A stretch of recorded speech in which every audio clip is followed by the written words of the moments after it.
thank you to all of you, for everyone, for your willingness to visit and engage, and for your answering the call of public service.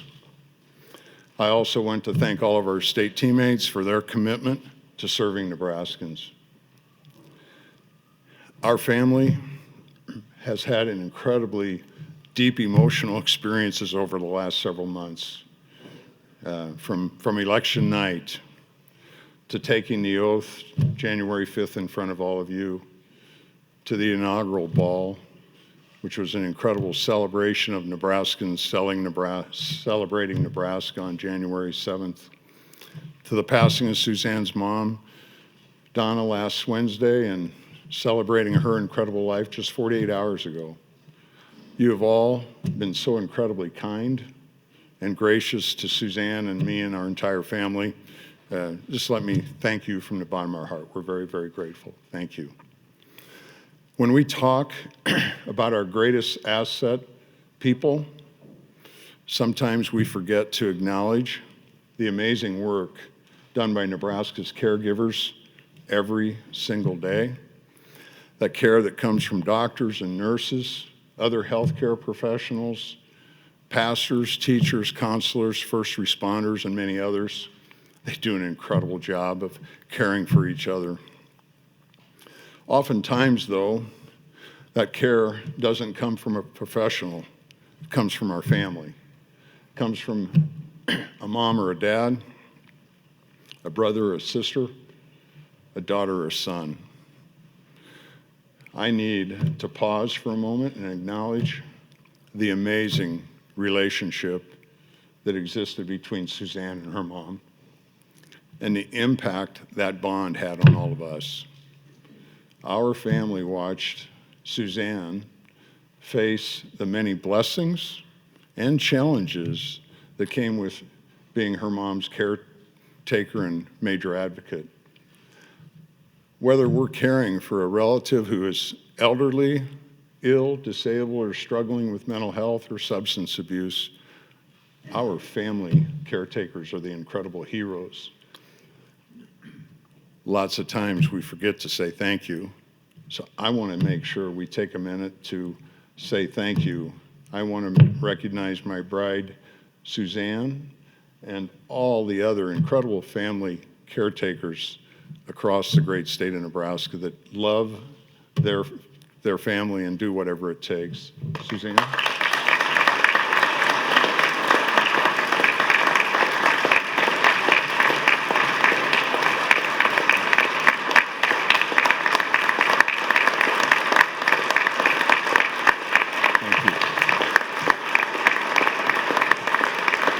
Thank you.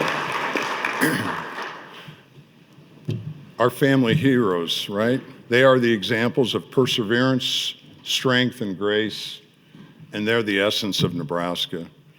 A place we all treasure about family, we care about one another, and we value each and every life. That's the strength of Nebraska, and that is my focus every day, people, not politics. Because of our people, the state of our state has never, ever been stronger. We, the people of Nebraska, have the grit and determination needed to solve the tough problems, overcome the difficult obstacles, no matter the circumstances. Today, I am presenting an agenda that will help us overcome serious challenges and make life better for every single family in our state. Like many of our neighboring states, we have more money in our coffers than anyone can believe or, quite frankly, comprehend. There's bushel baskets of it. All of us think $1 million is a lot, and by the way, it is, and that every nickel matters, and as my dad would say, we need to treat every one of them like manhole covers. But what we do with the people's money this session is critical for my grandbabies and yours and for generations to come. We all agree we are taxed way too much in Nebraska. Our tax policy chases our kids out, chases our grandparents out of this state. We can't grow Nebraska that way. From my view, it's really simple. We must have the courage to say no. No to overspending. And maintain a focus of investing in our kids and giving this money back to Nebraskans via historic property and income tax cuts. We, Nebraska's leaders, must compete for Nebraska to win. The cuts I am proposing today make us more competitive. These proposals will not get us in the top 10, but we will rank number 15 if we enact them.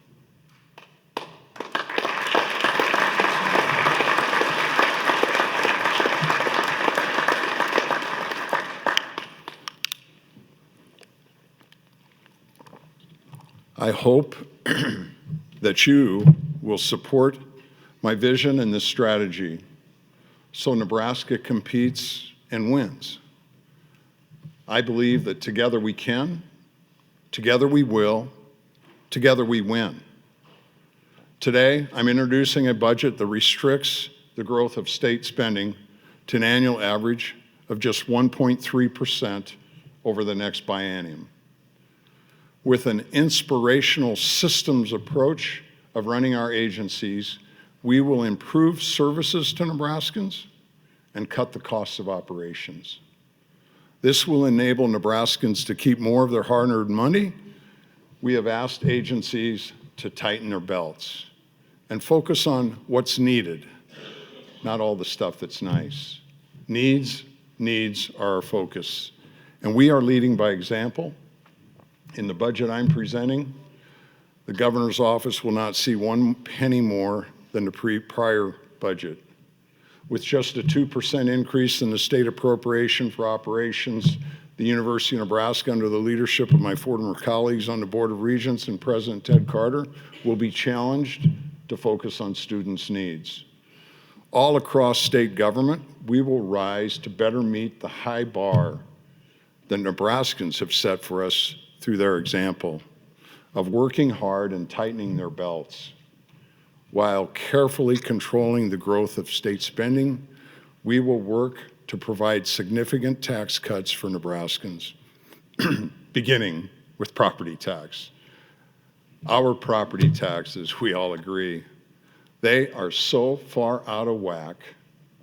Think of this, you don't even need to own property to be affected by our property taxes. We must lift this burden. We have to do it now.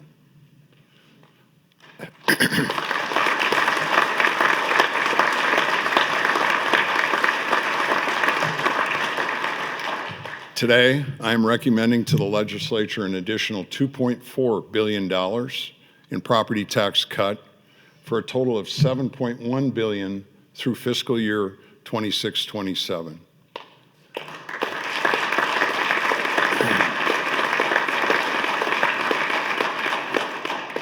And all Nebraskans will be really, really thrilled with your support. As part of this total, I am recommending an additional investment of $390 million into the Property Tax Credit Relief Fund. I'm also recommending that the state assume the responsibility for funding our community colleges across the state, which will immediately cut property taxes by nearly $300 million a year. We all agree our kids are our future. We need more of them to pursue their degrees here. Excuse me. We need to attract more students from other states. We need better outcomes for our Nebraska workforce. We need more engineers, actuaries, accountants, architects, geneticists, scientists, nurses, and teachers. We need more welders, auto technicians, electricians, technicians to fix computing dependencies on cars and trucks, tractors, and combines, almost everything. It is essential The success of our community colleges that were conceived over 50 years ago has a higher calling today in our state than ever before. It's the 20th century. 50% of our kids are not obtaining any training after high school. Together, we have to create better opportunities for all. The success of utilizing community college in Nebraska for students best suited for trades is a game changer. That is why this funding proposal is so important, helping us better meet the needs while cutting property tax. In addition to these investments in property tax reform, I'm also recommending $1.5 billion in additional tax cuts for individuals, families, and businesses, and Social Security recipients.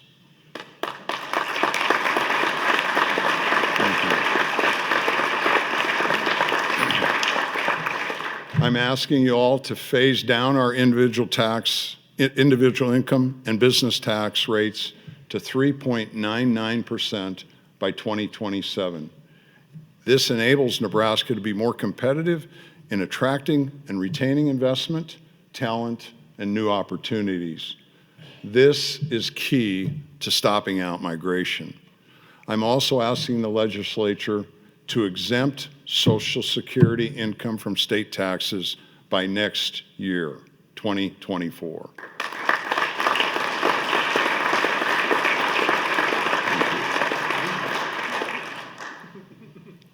In addition to these reforms, I'm presenting a series of transformative bills to the legislature combined with fiscal responsibility in state and local government will help fix our broken tax code and reduce property tax for years to come.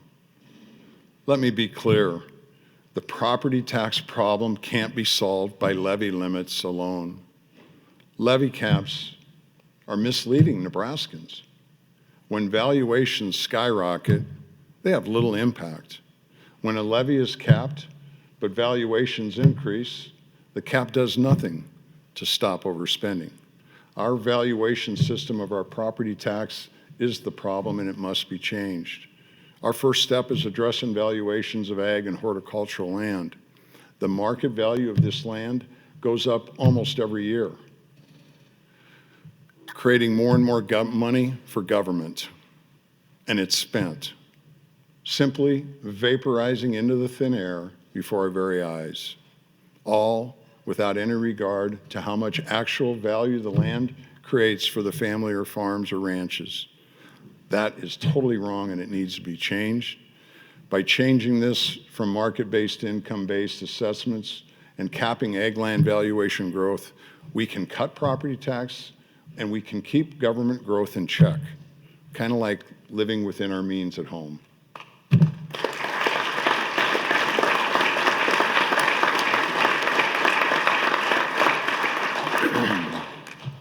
My top priority, and that of all Nebraskans, is our kids. It's our kids. We all agree they're our future.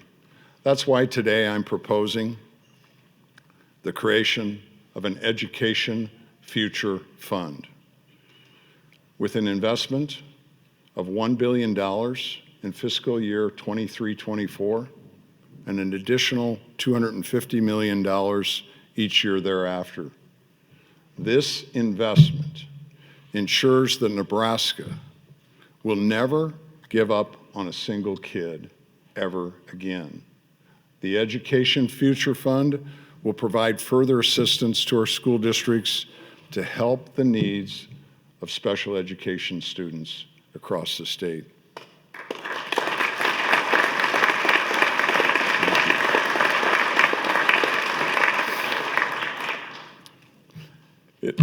It has been promised to local districts that 80% of special education funding would come from the state and federal sources. Hardcore reality, we're only funding half. We have to sufficiently support special education. This commitment is the state's job, not that of property taxpayers. This investment will ensure we meet the commitment to special education needs and enable property tax relief. This investment also includes a major structural change to our state aid to the education formula, TIOSA. This formula has long failed to meet the needs of those school districts that receive no equalization aid from the state. Today, I'm recommending an allocation of $1,500 annually to every public student, school student in every Nebraska school district. This foundation aid provides much needed for our rural school districts, which have been underserved for far too long. This investment, combined with special education funding reform, will provide more funding to every school district in the state.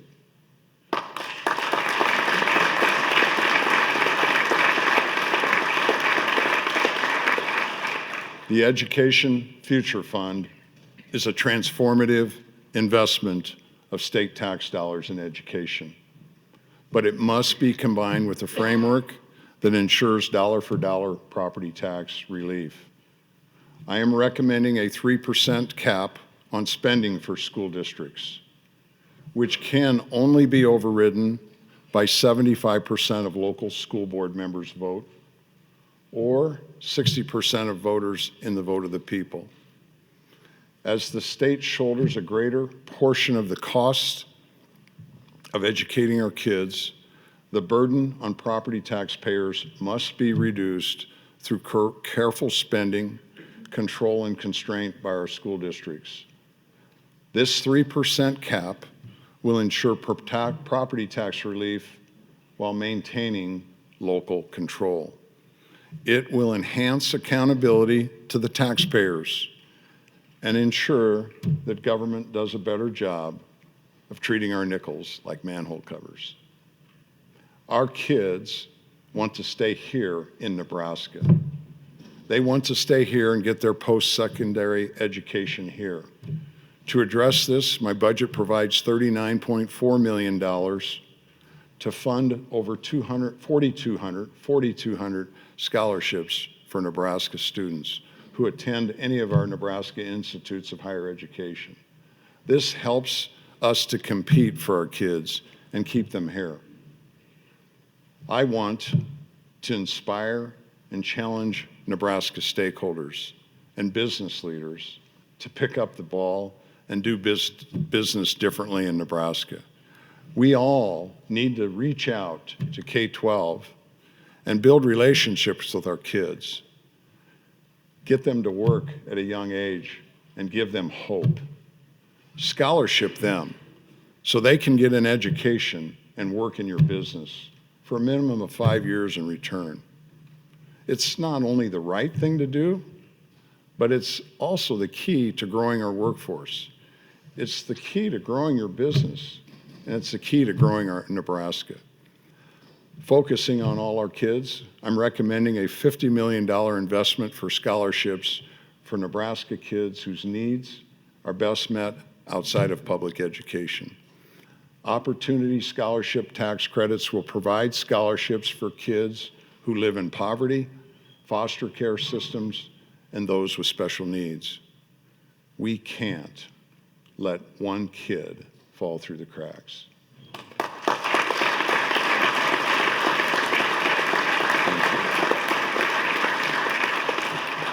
We are joined today by a very special lady, Tanya Santos, principal of Holy Name Catholic School in North Omaha, and some of her amazing teachers and students.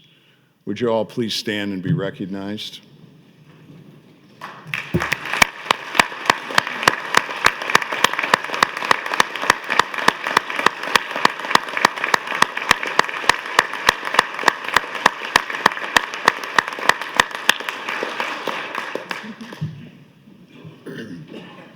Holy Name.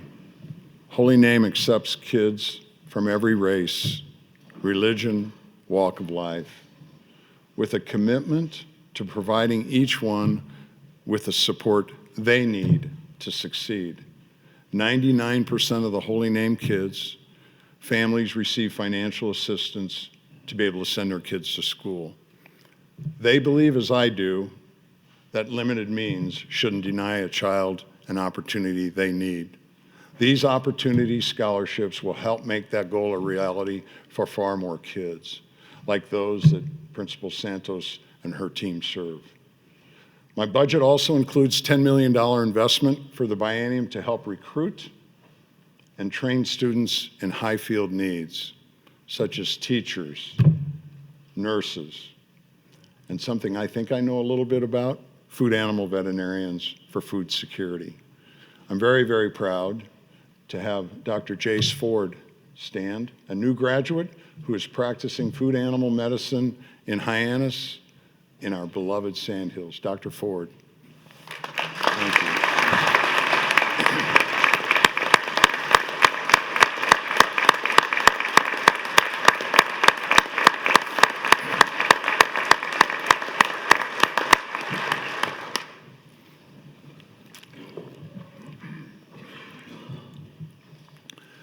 With vet school debt, the decision to practice food animal medicine in rural communities can be very difficult and intimidating, but we can and need to make it easier. Our food animal veterinarians are critical to our state's agricultural growth and to ensure food security, not only in our state, but in our great nation. I'm also committing $20 million to continue the Good Life is Calling campaign to market Nebraska. We simply have to brag about Nebraska across this country. With a focus on attracting top talent, we will be reporting back to you next year the results of this investment. I, like you, have really, really high expectations for solving our workforce challenge. This is a step forward. We must focus on our future, on the great careers, not jobs, great careers that exist here in Nebraska. Nebraska is a pro-life state. Many Nebraskans have been praying for 50 years to end abortion. We have to do more. This discussion, in my opinion, has gotten far too complicated and misleading. Here's what pro-life is not in Nebraska. It's not about preventative contraception. It's not about in vitro fertilization. It's not about fertility medicine discussions. It's simply about one thing. It's simply about ending the abortion of babies growing in mothers' wombs. I am fighting for the rights of every baby with a beating heart, pure and simple. I am fighting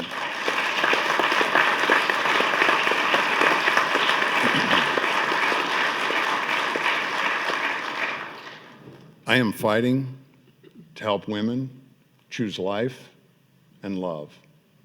Nebraskans will be a state that provides extensive resources to all women in need throughout their pregnancies.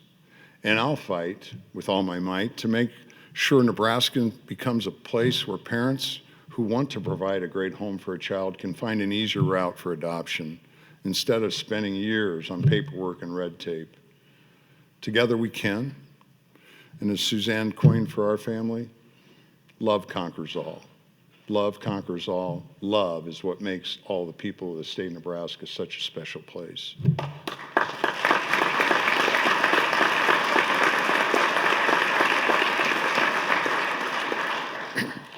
This, right now, today, is the most important time in the history of our state. And as Nebraska's leaders, we are making decisions that will impact our state for generations to come. And if you don't sleep at night, I think that's a good thing. We have a big lift, big responsibility. These investments are more than education and tax cuts. Today, I'm also recommending to the legislature essential investments in law enforcement, infrastructure, and water. Water is vital to Nebraska. The drought makes it even more urgent. We must build the Perkins County Canal. We have had stakeholders across our state working on this project for over 20 years, fighting for Nebraska's rights via the Perkins Canal. My budget recommendation includes fully funding the canal. Infrastructure needs for Nebraska are more important than ever before. To grow Nebraska, we must address roads and broadband. My budget includes $100 million to leverage an additional $400 million in federal funds to improve our bridges and roads. Our team has also created the Nebraska Broadband Office. We have to get broadband across Nebraska completed. It will be the sole focus of the Nebraska Broadband Office, and I don't have any patience about it. Finally,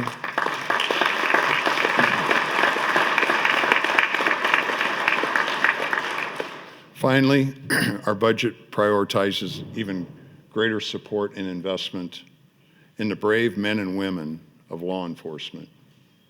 Today, we are joined by Trooper Brandon Sutton, who's done a tremendous job removing dangerous drugs from our streets in the past year of patrolling central Nebraska. Think about it, central Nebraska. His efforts have led to the seizure of nearly 37 pounds of cocaine, 11 pounds of fentanyl, 2 pounds of meth, and nearly 2,000 pounds of marijuana and 2 illegal guns. I've been trying to add it up. I don't know how many feed sacks of drugs that is, but that's a lot in central Nebraska. Trooper Sutton also serves as a TAC officer at the Nebraska State Patrol Training Academy, helping the next generation of troopers begin their careers. Trooper Sutton, would you please stand and be recognized? Trooper Sutton.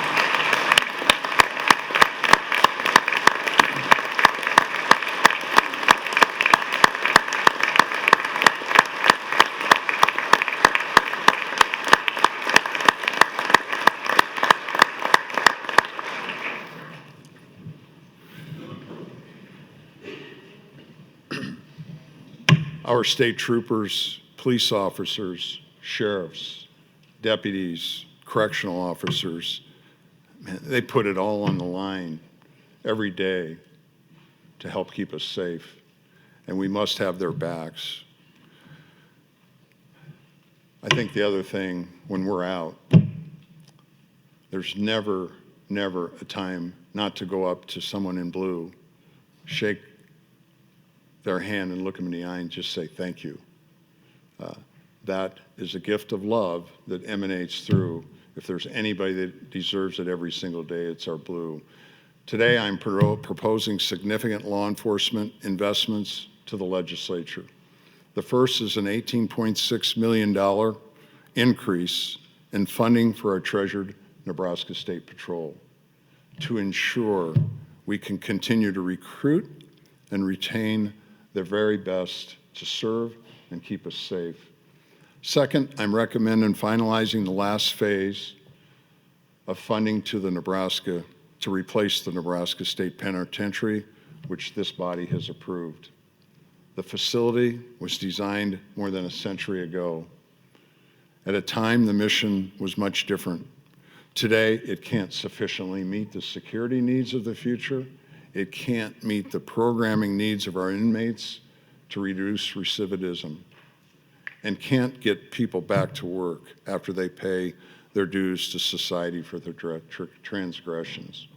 A new facility will have additional space for programming and will help more people become productive, law-abiding citizens. One of the groups charged with protecting our state is the Nebraska National Guard. It's incredible. We have over 4,000 Guard men and women that answer the call in both the Army and Air Guard. We are fortunate today to have several distinguished members with us. As I call out their names, I would ask each to stand and be recognized. This first is somebody really doing good from Monroe, Nebraska. Staff Sergeant Brian Coomer.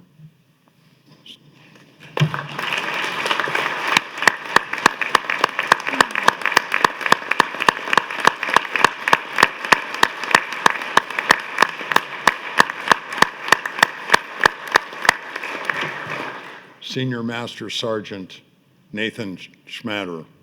Nathan, thank you.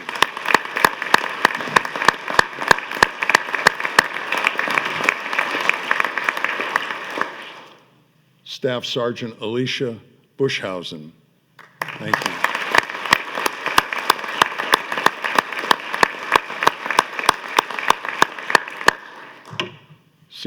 Senior Airman Corey Weber.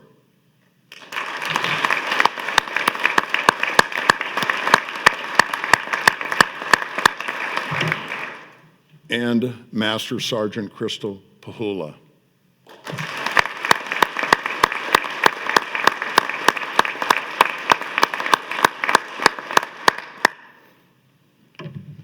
Each of these individuals has distinguished themselves by deploying overseas missions, providing humanitarian relief, and supporting critical operations within the United States.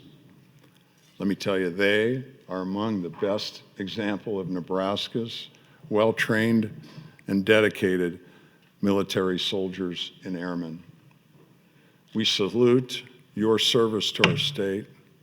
We are all humbled, and we thank you. We thank you for safeguarding our liberty. Thank you very much.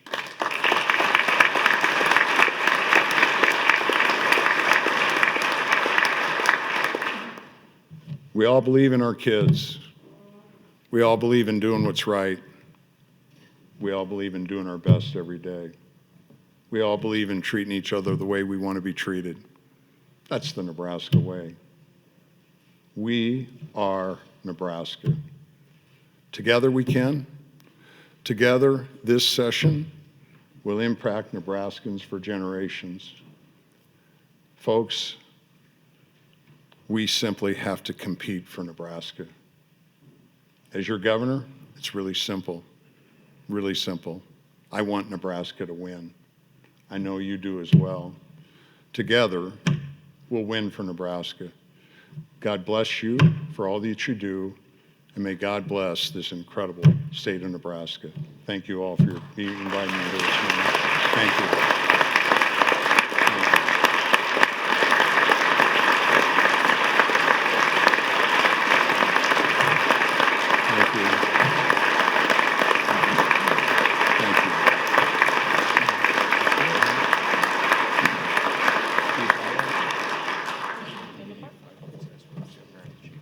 Will the committee of five please escort the governor out of the chamber?